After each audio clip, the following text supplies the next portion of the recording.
No one paid much attention to the woman sitting alone on the worn bench just outside the care facility.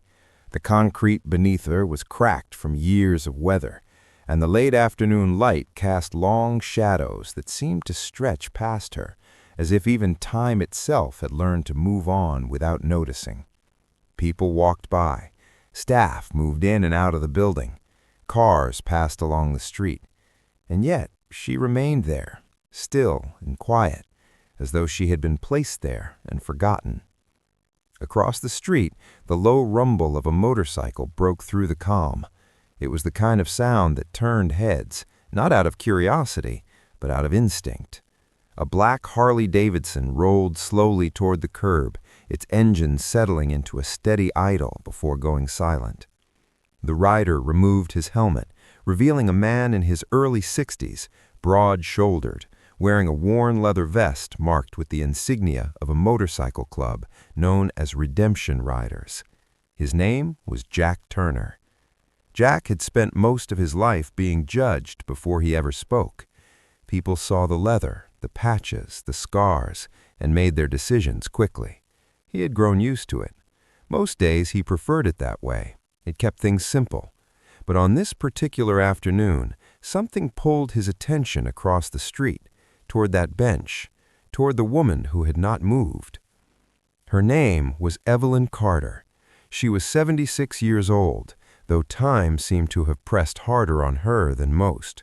Her hands were folded tightly in her lap, her fingers interlaced as if holding something fragile together. When she noticed Jack looking in her direction, she hesitated. For a moment, it seemed like she might turn away, like she had been trained to do. But instead, she leaned forward slightly, her voice barely carrying across the quiet air. "My caregiver told me not to speak to anyone." It was not said as a complaint. It was not said with anger. It was said the way someone repeats a rule they have learned not to question. Jack paused where he stood. He had heard many things in his life, but there was something about the way those words were delivered that did not sit right. It was not fear alone. It was something deeper, something practiced. He crossed the street slowly, giving her time to change her mind, to retreat if she needed to. But she stayed, and when he reached the bench, he did not stand over her. He lowered himself down slightly, meeting her at eye level, his voice calm, measured, and steady.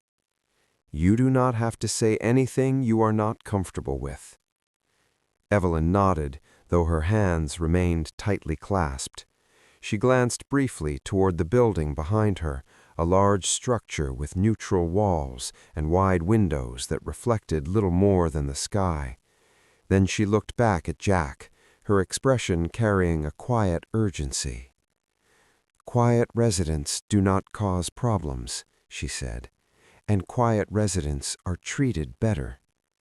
There was no accusation in her tone, no raised voice, just a simple statement, delivered as if it were a fact of life. Jack listened without interrupting. Over the years, he had learned that sometimes the most important thing a person could do was stay still long enough for someone else to feel safe enough to continue. Evelyn spoke carefully, choosing her words with the precision of someone who once understood language deeply. She mentioned that she had been a literature teacher many years ago, that words had once come easily to her. But now, she said, words had consequences. As she spoke, Jack began to notice the smaller details. The sleeve of her cardigan was pulled slightly too far down, even for the mild temperature.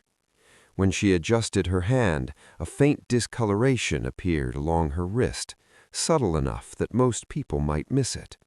Her eyes moved often, not randomly, but with purpose, checking the entrance behind her, as if expecting someone to call her back inside at any moment. What she described did not come all at once. It came in fragments, in pauses, in sentences that sometimes ended before they were complete. She spoke about routines that had changed without explanation, about feeling tired at times when she had not been before, about being told that certain things she remembered had not actually happened. And each time she spoke, she apologized, as if sharing her own experience required permission. Jack did not rush her. He did not challenge her. He simply listened, allowing the silence between her words to exist without pressure. Because what he was beginning to understand was not just what she was saying, but how she had been taught to say it. Over time, some people learn that speaking up does not bring solutions. It brings complications. It brings resistance. And eventually, it brings silence. Not because they have nothing to say, but because they have been shown again and again that their voice does not change anything. Across the United States, millions of families trust care facilities to provide support, safety, and dignity for those who need it most. And in many cases, that trust is well placed.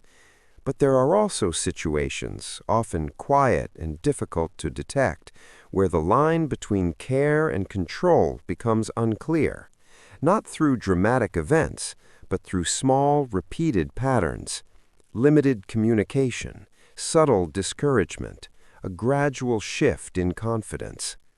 Evelyn did not describe anything extreme.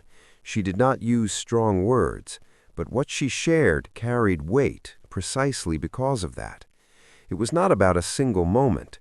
It was about a pattern that had slowly shaped how she saw herself, how she spoke, and how she chose when to remain silent.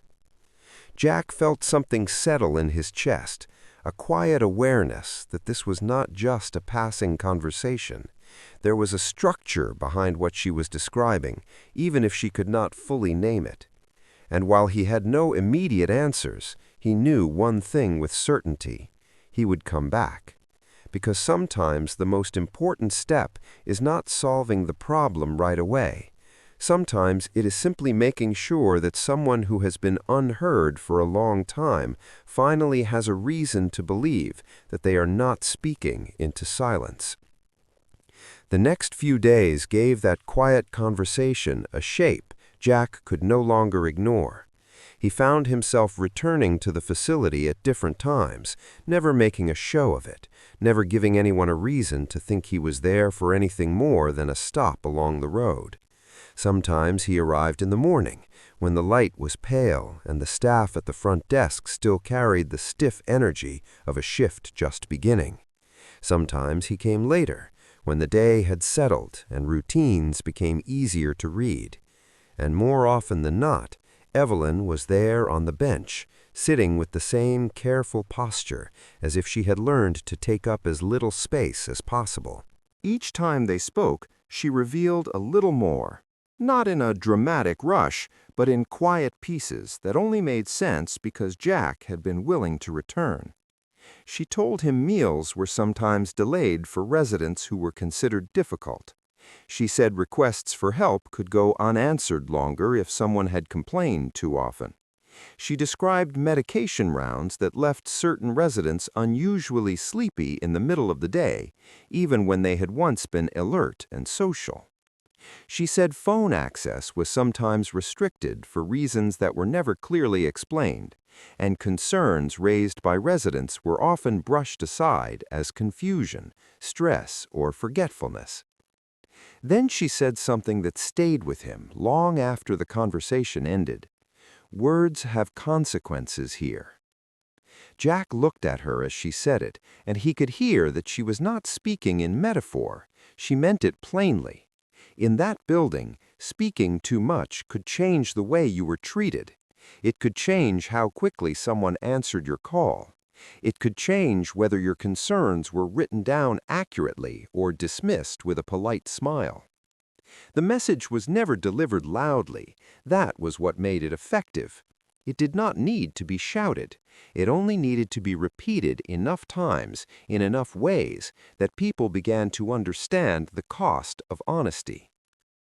That was the part that troubled him most. Evelyn was not simply afraid of one person. She was moving through a system that had taught her to doubt the value of her own voice. And once a person reaches that point, the damage goes deeper than fear. It settles into identity. It makes someone second-guess what they saw, what they felt, and what they know to be true. What Evelyn described was not an isolated feeling, and Jack knew that even before he started looking deeper. In the United States, concerns involving older adults often go unnoticed precisely because they are subtle. National organizations have reported for years that a significant number of older Americans experience some form of mistreatment or neglect, while many more cases are never formally documented. The problem is not always obvious. Often it appears in small shifts, a resident becoming quieter, a family member being told not to worry, a missing item explained away, a complaint labeled as confusion. The pattern hides inside ordinary routines, which is what makes it so hard to challenge once it takes hold. As Evelyn continued talking, Jack began to pay closer attention to the building itself. He noticed which staff members avoided eye contact and which ones seemed too quick with cheerful explanations. He noticed the camera above the entrance, angled in a way that did not quite cover the bench where residents sat. He noticed how one side door remained locked, even during hours when traffic inside seemed active. He noticed how some residents who looked eager to speak fell silent the moment an employee stepped outside. None of those details proved anything on their own, but together they formed a picture. And Jack had spent enough years reading roads, reading people, and reading situations to know when separate details belonged to the same story. One afternoon, Evelyn seemed especially unsettled. She kept folding and unfolding the cuff of her sleeve, glancing toward the door every few seconds. When Jack asked if she was all right, she gave him a thin smile that did not reach her eyes. "They do not like it when people ask questions," she said quietly. Jack let the words settle between them. He did not press too hard. He knew better. People who have lived under pressure do not open up because they are pushed. They open up because they feel safe enough to move one step further on their own. So he asked only what mattered. "Has anyone told you not to come out here?" Evelyn hesitated. Then she nodded. She said one of the aides had suggested it would be better if she spent less time near the front entrance. Better for everyone. That was how it had been framed. The kind of phrase that sounded harmless on the surface while carrying a very clear message underneath. Stay visible less often. Be available for fewer conversations. Become harder to notice. The following day, Jack saw the tension for himself. He had parked his motorcycle legally near the curb and was standing beside it when a staff member approached. The man looked polished in the way some people do when they have learned how to sound reasonable before they sound firm. His shoes were clean, his expression was controlled, his tone remained polite.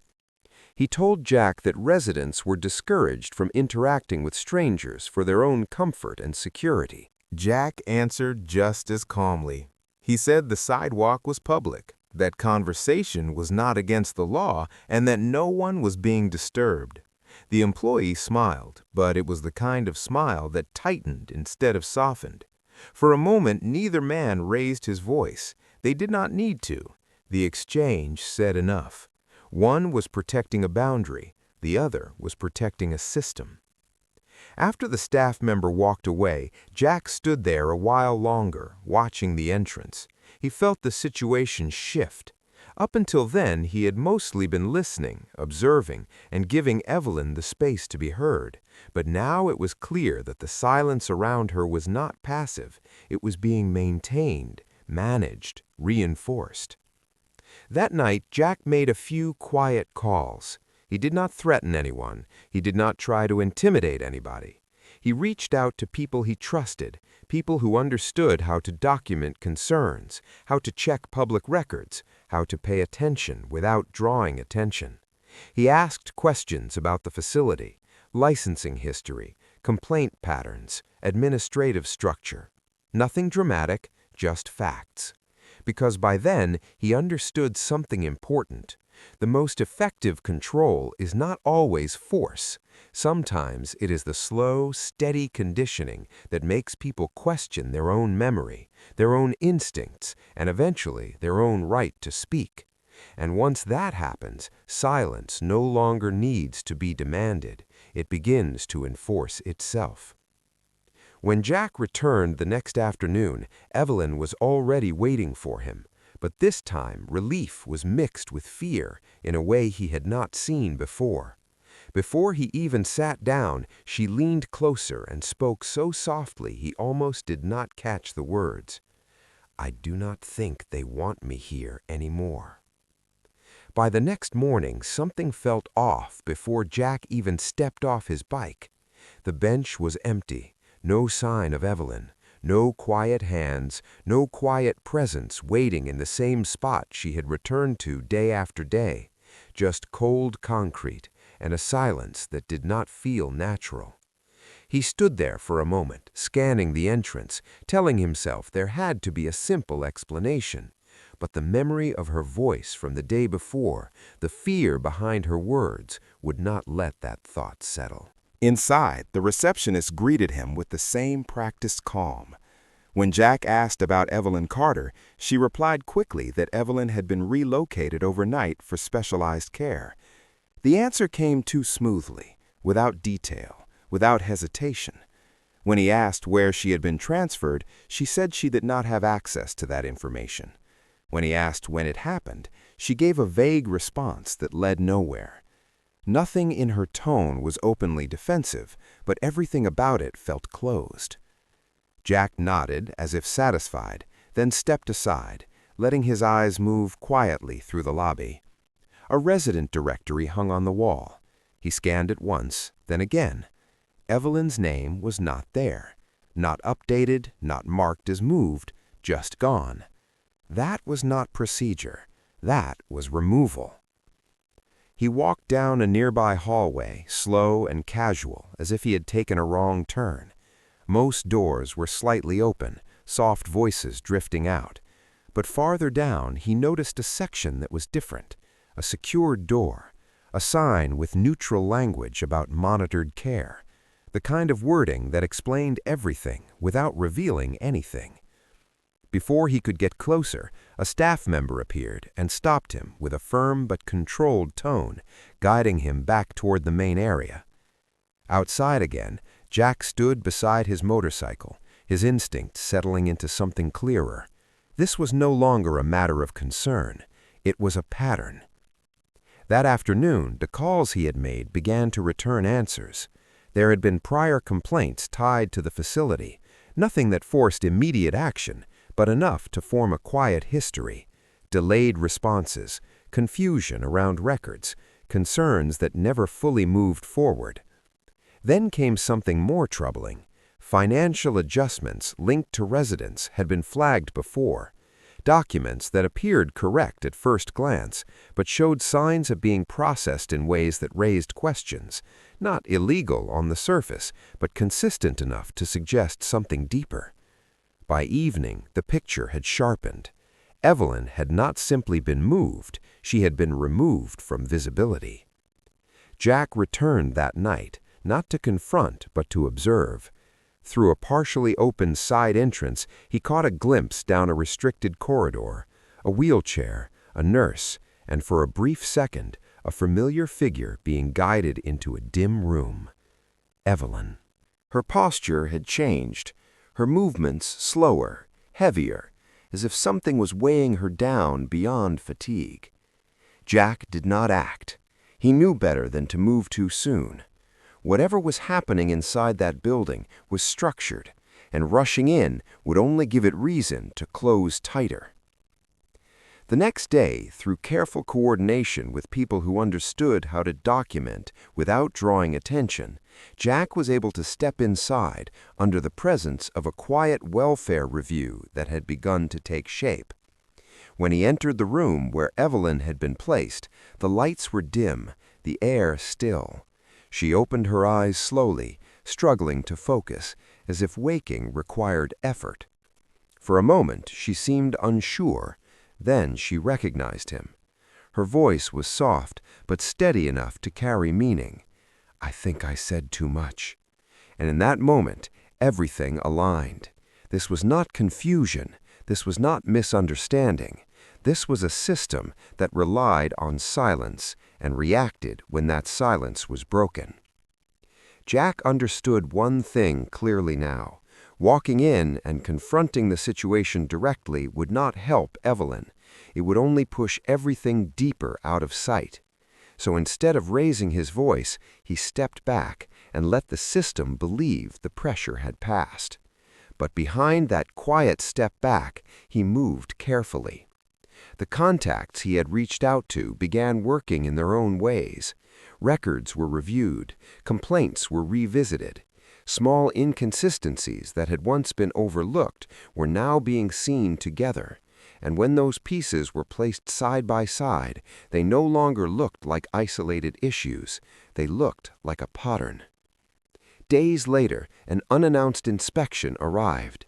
There was no warning, no time to prepare. Staff moved quickly, but not smoothly. Answers that once sounded confident began to shift under closer attention. Files were checked against reports, timelines were questioned, and the calm surface the facility had maintained for so long began to show its cracks. Evelyn was moved out for independent evaluation, this time with documentation that could not be quietly adjusted. As she was escorted out, she held on to Jack's hand with a strength that surprised him. It was not fear anymore. It was something steadier. It was relief. In the weeks that followed, more stories came forward. Other residents, other families, different details but familiar patterns, concerns that had been dismissed, voices that had been softened, situations that had been explained away until they were no longer questioned. The process that followed was not loud. There were no dramatic scenes, no sudden endings, just steady work, reviews, hearings, decisions made based on evidence that could no longer be ignored. The facility eventually lost its license. New oversight measures were introduced to prevent similar situations from being overlooked again. And while the story passed quickly through public attention, its impact stayed with the people who had lived through it. Evelyn moved into a smaller residence where things felt different. Staff introduced themselves by name. Doors remained open. Conversations were not discouraged. And slowly, she began to speak without hesitation. Not all at once, but enough. During a formal review, she sat upright, her voice clear, her words no longer followed by apology. She spoke about what it felt like to be told to stay quiet, and how easily a person can begin to believe that silence is safer than being heard. Jack sat in the back of the room that day, not as someone looking for recognition, but simply as someone who had chosen to listen when it mattered. Because in the end, this was never about one man helping one woman. It was about what can happen when someone who has been overlooked is finally given the space to be heard, and how that single moment can begin to change something much larger. Every Sunday, Jack still rides out to visit Evelyn. He does not come as a protector or a symbol. He comes as a reminder that sometimes courage does not sound loud. Sometimes it is just a quiet voice waiting for someone to stop and listen.